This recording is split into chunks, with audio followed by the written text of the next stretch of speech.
As expected, the slow and relentless pressure of the Russian offensive in eastern and southern Ukraine has dominated the spring and summer campaign seasons. The Ukrainians are currently in a relatively stable battlefield position, that the Russians have not attempted any rapid advances, but they are using their numbers for a slow, grinding offensive to wear down the outmanned Ukrainians. The Russian offensive has yielded mixed results for the Russians, but it seems that the West is concerned about the ability of the Ukrainians, who face significant demographic challenges, to endure a war of attrition, which appears to be the Russian strategy. As midsummer approaches, there has been movement on peace talks by both sides, but it is unclear how seriously either side is pursuing peace. The international community finds it challenging to assess the seriousness of these peace gestures. As expected, the intense distrust between the Ukrainians and Russians prevents them from initiating serious negotiations as long as the status quo persists on the battlefield. There are serious questions about whether Ukraine is too disadvantaged to maintain the status quo indefinitely, and the Russians are aware of this fact. The Russians are under pressure because of the impact of international sanctions on the Russian economy's long-term health and viability. This pressure, combined with the possibility of a larger mobilization to support the war and the potential for economic decline, could undermine Russian society's support for continuing the war. If Ukraine continues to receive Western support, it will not face immediate destruction. The Russians lack the military power to conquer the entire country, so as they advance westward into Ukraine and away from the Russian-speaking regions of eastern Ukraine, it's reasonable to expect increased hostility from these populations. The Russians would then be committed to providing a much larger occupation force, facing Afghan-style resistance while maintaining a front line against the Ukrainians.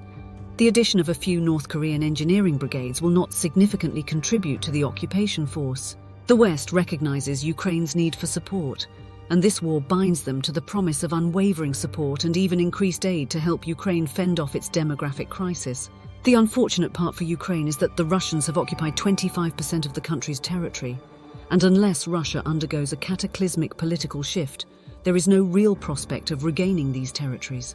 Despite its desire, Ukraine is unable to reclaim its occupied territories, and the West is concerned that it cannot sustain its support for the Ukraine war indefinitely due to the potential for war fatigue among its electorate. The West is also concerned that increasing their support to address demographic challenges may not be enough, as they fear Ukraine's inability to defend its airfields from Russian attacks once the much-needed West's donated F-16s arrive. This is a microcosm of the risk of ever-increasing military support for Ukraine. Militarily, financially, and politically, the long-term support for the war by the West is in doubt. The war is in a futile stage, as all sides are committed to a war that has no real prospect for victory for any side, and there is no negotiated settlement that will satisfy any side. All the parties find themselves ensnared in a war that they can only escalate to alter the status quo, yet nuclear deterrence restricts the extent of escalation before the risk becomes too severe to persist. The reality is that in a negotiated settlement, no side gets what they want, which is the only sane way out. All sides of the conflict have sold this war as a must-win, and there will be a political cost to a negotiated settlement on all sides, which will have a disruptive impact on their respective societies. Viktor Orban, Hungary's Prime Minister, has assumed the rotating presidency of the European Union. Mr. Orban's skepticism of the Ukraine war and his close ties with Russia have been a constant source of irritation for the European Union and NATO countries, contributing to an even longer list of irritations under his leadership in Hungary. The Prime Minister has taken the bully pulpit and is attempting to restart peace talks to end the war. This has sparked backlash as the European Commission stated that Orban cannot negotiate a peace treaty to end the war. This has not stopped Mr. Orban from visiting Kyiv and Moscow this week with the stated intent to start a process to end the war. Mr. Orban is in a unique position to be able to do this because Hungary is a member of the European Union and NATO, but has also maintained close ties with Russia. Although the Ukrainians and EU leadership may not trust Orban, his ties to Russia and his position in the EU leadership present the best opportunity to initiate talks. Ukraine will listen as it is interested in becoming a member of the EU.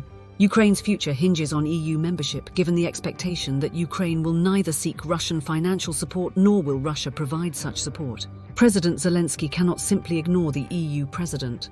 President Zelensky has also reached political conclusions following the lackluster outcomes of his efforts at the Swiss peace conference last month. Late last week, the president of Ukraine declared that his administration was crafting a peace plan that garners global support. a feat that the Swiss peace plan failed to achieve, as most countries could only agree on a diluted closing communiqué. At the EU Council summit, President Zelensky stated that preparing the agreement quickly was a priority, because the cost of the war casualties was concerning. Orban met with Zelensky in Kyiv and asked the Ukrainian president to consider a ceasefire for the war, so that peace negotiations could start. Ukraine publicly rejected the idea as expected, and Orban acknowledged that he listened to and embraced many of the Ukrainian counter-arguments. This was the second meeting between the two leaders this week, the first taking place in Brussels and the second in Kyiv, indicating there was at least a minimal mutual agreement to discuss peace. While Mr. Orban acknowledged that achieving a final peace will require significant time, he advocated for the implementation of a ceasefire during the peace negotiations. Subsequently, Mr. Orban embarked on a visit to Moscow, a move that infuriated numerous EU officials. However, Orban recognized that genuine peace necessitates dialogue with all parties involved. Vladimir Putin, the president of Russia, has been discussing peace in a manner completely different from his absurd proposal for Ukraine to essentially surrender before the commencement of the Swiss Peace Conference, to which he received no invitation. Putin stated at the Shanghai Cooperation Organization, SCO, that resuming the suspended Istanbul peace talks of 2022 would be a viable path towards peace, a move Turkish President Tayyip Erdogan has attempted to restart in 2023. Putin's remarks were atypical, given that China and Russia established the SCO in 2001, and he was endorsing the Istanbul blueprint rather than the Chinese six-point peace plan.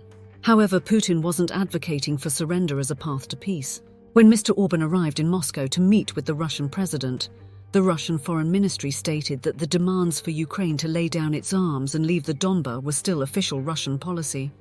The Russian position changed as the two leaders met and stated that any negotiations would have to include Ukraine, which was one of the international criticisms of the Swiss Peace Conference.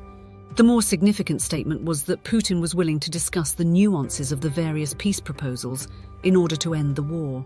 This is not a significant statement from Russia, just as Ukraine's statement was not significant either. It was significant that neither side outright rejected the Orban peace mission. Despite this modest progress in avoiding rejection from either party, there are no high hopes that this will lead to peace. The EU censured Mr. Orban for his visit to Russia, and he does not represent the EU in any negotiations with Russia. Orban did not state he was speaking for the EU, but again he has the bully pulpit and is using it for an end to the war that he has advocated for over 2 years. The pursuit of peace, driven by global polarization, necessitates a country outside the G7, G20, Switzerland and BRICS, due to either prior statements or pledged alliances. Hungary and Turkey both fall outside of these organizations. These are also two countries that have maintained relations with both Ukraine and Russia throughout the conflict. The war's crossroads are coming. All sides have an incentive for peace, but need some reason to have an exit ramp to pursue it. Erdogan and Orban may be imperfect messengers, but that does not negate their efforts.